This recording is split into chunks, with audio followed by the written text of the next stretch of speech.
Nung bata pa lang ako, meron akong yung scotch, alam niyo yung scotch tape? Mm. Yun, nagro-rolyo ako ng papel, inaano ko yung tape. Okay. Tapos, sinasabit ko sa wall sa bahay. Parang doon ako yung parang training grounds ko. Parang yun yung naging simula Oh ko. my goodness, Oo. talaga? Parang doon ako nagsimula. Tapos, yung mga tito ko kasi, mahilig maglaro sa village, sa kung saan-saan. Okay. Doon ako parang nanonood-nood lang ako. Tapos, nung medyo lumalaki-laki na ako, sabi ko, parang okay din yung basketball . Tapos, mga ilan taong ka nito nung na-realize mga 11, 12 siguro, Okay. nung time na yun. Tapos, nung nag-college na ako, nakalaro ako sa mga barangay. Okay.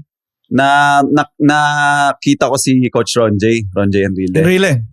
Niya ako, dinala niya ako sa Letran. Tinanong niya ako na kung gusto ko daw maglaro sa college. So, pinapunta niya ako. Nung time na yun, si Coach Louie pa yung coach nun Alas. Pagkadating ko doon, kuha ko ni Coach Louie. So, next year, napalitan naman siya. Naging si Coach Kaloy. Ang naging assistant niya nung time na yun, sila Gerard Francisco. sila Coach Yeah. Je. Nandun din si Coach Elvis nung time na yun. Tama. Oo, kasi Ay, yeah. Benilde yan Oo. Benilde boys. Oo. Tapos, nung nasa Letran ako, hindi naman ako na line up Naging team B ako. Almost 3 years ata.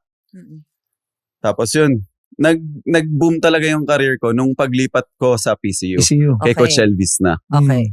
Tapos yun nung nakalaro na ako ng NASCO, nagtuloy-tuloy na hanggang sa nakalaro na ako ng D-League. Tapos yun paangat na PBL to PBL. PBA.